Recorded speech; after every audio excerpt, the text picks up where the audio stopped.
Salut la famille, j'espère que vous allez bien. Aujourd'hui, on se retrouve dans une toute nouvelle vidéo de cette série de vidéos sur l'importation de la Chine vers l'Afrique. Et si c'est la première fois que vous tombez sur cette chaîne, n'hésitez pas à vous abonner et d'activer la cloche de notification pour ne rien manquer de nos prochaines vidéos. Alors, let's go, on commence. Aujourd'hui, nous allons parler des transitaires, c'est l'intermédiaire. Ce sont les intermédiaires entre nous et le fournisseur, c'est-à-dire celui par qui notre colis passera avant de quitter la Chine pour l'Afrique, c'est-à-dire dans vos pays respectifs. Moi, je suis au Bénin. Moi, j'ai mon propre transitaire et il est moins coûteux.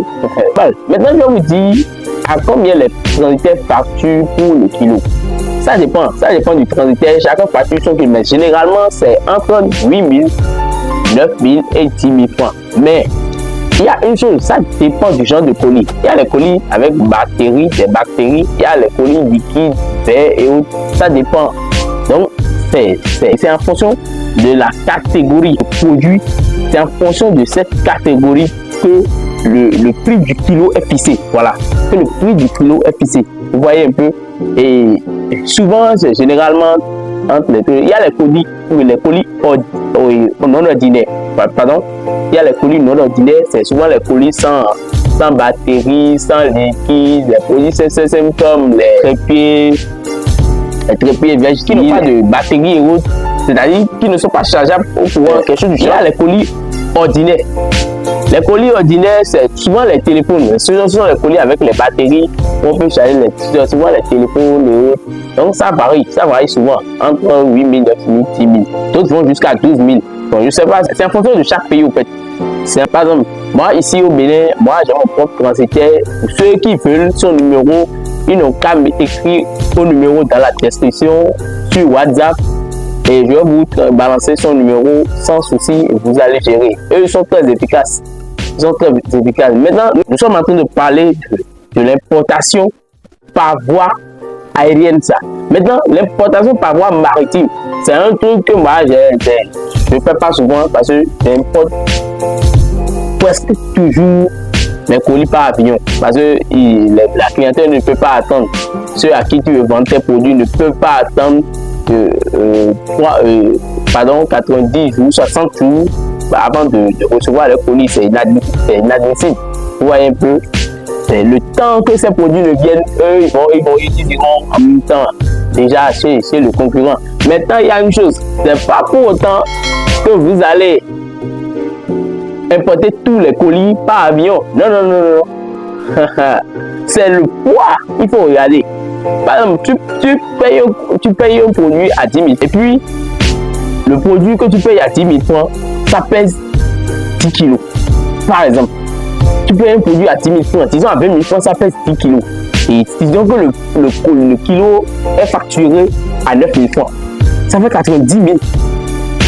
Pour un produit à 90 000, tu payes pour l'unité, une seule pièce. Et disons que ce produit, tu importes seulement 10, tu te retrouves à payer 900 000 pour l'importation, pour les frais de transport seuls. Et 100 000 pour l'achat, ça te fait banalement 1 million. Alors que ce produit, ici, chez nous en Afrique, ça ne coûte même pas 25 000, bien 50 000 francs. Tu vois que tu en paies. Donc, c'est comme ça. Il faut savoir, il faut demander, il faut toujours demander le poids du produit au fournisseur. Et si le poids est trop, vous voyez, c'est en fonction. C'est-à-dire, avant d'aller sur le marché, avant de vouloir importer un produit, il faut d'abord étudier le marché. Avant de vouloir importer un produit, il faut d'abord étudier le marché et savoir à combien le produit est vendu sur le plan national. À combien le produit est vendu. Et là, vous allez sur Alibaba, vous recherchez le produit. Vous voyez le prix, vous discutez avec le fournisseur. Vous lui demandez en même temps, vous lui demandez le poids. Moi, généralement, ce que je fais souvent, quand j'écris au fournisseur, je dis, j'aimerais en savoir plus sur ce produit. En même temps, j'ajoute en même temps quel est le poids de ce produit. Quand ils me disent le poids, et puis moi, parce que j'ai déjà analysé tout. Et puis quand moi je vais, ils me disent le poids, et quand j'analyse, je vois que c'est pas du tout rentable, moi je mets ça de côté. parce que c'est un produit que je dois importer en même temps et revendre. Et je ne veux pas attendre 60 jours, 45 jours. Vous voyez, l'argent, ça n'attend pas. Les gens ont besoin du tout.